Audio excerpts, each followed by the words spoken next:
All right, let's jump right into this explainer. Today, we're exploring a truly mind-bending transition, a literal journey from violent, chaotic war to perfect intellectual peace. We're looking at a specific, incredibly powerful passage from the Mahabharata, and in it, we're tracking a weary king who's just wrapped up a massive, brutal hunt. But what he finds at the absolute edge of his exhaustion is something that completely shatters his reality. It's a pretty fascinating question to think about, right? What actually happens when a weary, war-torn king just stumbles into a perfect ancient utopia? Think about the modern equivalent for a second. Imagine stripping away all your daily armor, the stress, the endless to-do lists, and stepping over a physical threshold into a space of just deep, uninterrupted focus and harmony. Well, that psychological and physical transition is exactly the journey we're decoding today. Section 1. The royal hunt ends, leaving the chaos behind. We start things off with a seriously jarring juxtaposition. We're following this immensely powerful king as he leaves his violent, exhausting royal life right at the forest's edge. He's just carried out this massive hunt, slaughtering thousands of animals. He is fatigued, he's starving, he's dying of thirst. He's basically the ultimate picture of worldly chaos and depletion.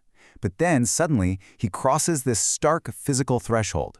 He leaves behind a dead, scorched, herbless desert, a wasteland of his own making, really, and steps right into an oasis of life. He's instantly hit with cool breezes and soil covered in the softest, greenest grass you can imagine. And this massive geographic shift, it totally mirrors the massive psychological shift that's about to hit him. Section 2. Entering the sacred forest. A sensory overload. The environment itself acts as this magical palate cleanser for the exhausted king. It's a masterpiece of ecological perfection, practically designed to short-circuit the senses of a guy who's used to the grit and grime of a battlefield. The text uses these unbelievable sights and sounds to just wash away his exhaustion.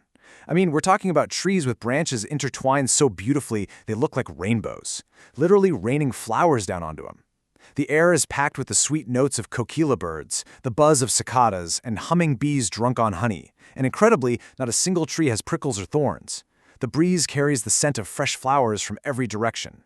It's an environment so perfectly dialed into peace that it completely wipes out his hunger and thirst. But here's what makes this place profoundly magical. It's the inhabitants. You've got innocent deer grazing peacefully, sure, but right alongside them, apex predators. Tigers, snakes, massive elephants. And they are all living in this impossible, tranquil harmony. The brutal laws of nature, the whole predator-prey cycle that the king himself was just a part of, are entirely suspended here. Oh, and it's not just animals. The forest is a literal resort for mythical beings too.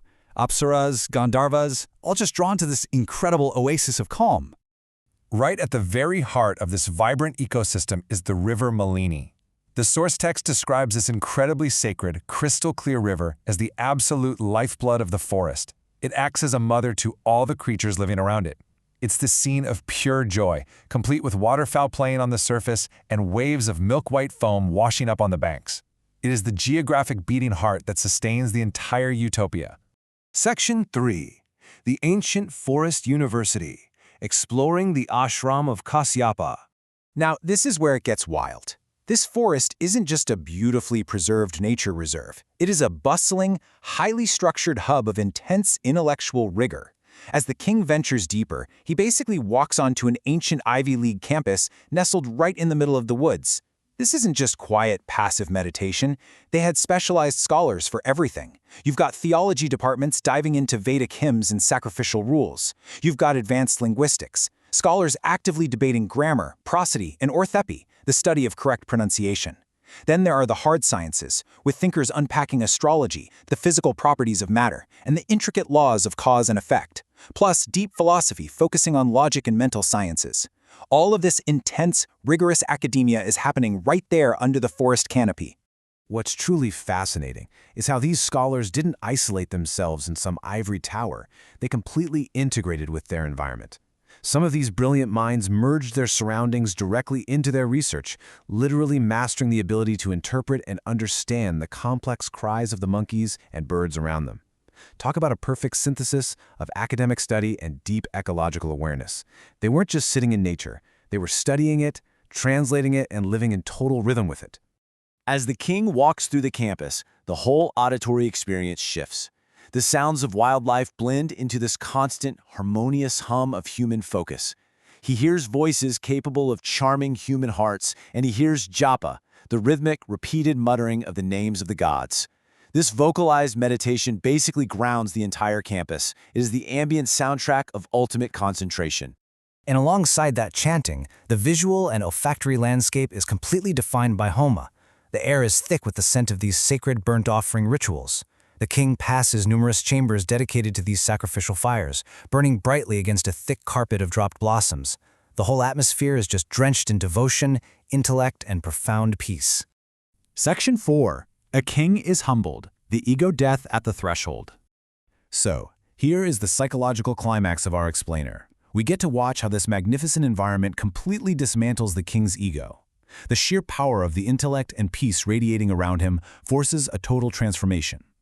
Before he steps into the inner sanctum to meet the illustrious ascetic Kanwa, the king makes a massive physical gesture.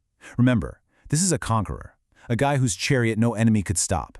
Yet he brings his massive war machine to a dead halt. The flags, the cavalry, the infantry, the war elephants. He leaves every single bit of it behind at the edge of the forest. He realizes, right then and there, that the tools of earthly power have absolutely zero place in a sanctuary of ultimate truth. He actually turns to his troops and issues a command that marks the exact moment he sheds his violent persona. He says, "I shall go to behold the mighty ascetic of Kasypa's race, one who is without darkness. Stay ye here until my return." Notice how he calls the ascetic someone without darkness. He's implicitly acknowledging the darkness, the violence, and the chaos that he himself carries from his royal life, and he's making the conscious choice to leave that darkness at the door to become a humble seeker of light. Immediately after dropping that command, the text points out that he actively strips away his royal markers, the crown, the armor, every symbol of his supremacy, gone, laid aside. He completes this incredible transformation from a conquering monarch to a simple, reverent student, choosing to walk into the sacred retreat with only two people by his side, his minister and his priest. The result of this ego death is just profound. Stripped of his literal and figurative armor, he is utterly captivated. The text tells us he felt like he had entered the very region of Brahman, the ultimate reality. He is entirely unsatisfied with just a quick look around. Think about it. The man who previously hungered for territory, who was physically starving in the desert just moments ago, now experiences a completely different kind of hunger. He is consumed by an insatiable curiosity to learn, to explore, and to absorb the deep wisdom of this asylum. To wrap up this explainer, I want to leave you with one final provocative thought. We just watched a king lay down an entire army so he could walk into a forest of learning. So, what is your sacred forest? In our modern, chaotic lives, filled with our own exhausting hunts and endless battles, where's the threshold that allows you to strip away your daily armor? Where do you go to find that deep focus, to check your ego at the door, and to become a humble student of the world once again? Take a moment to really think about that. I hope this exploration gives you a little inspiration to go find it. Thanks for learning with me today.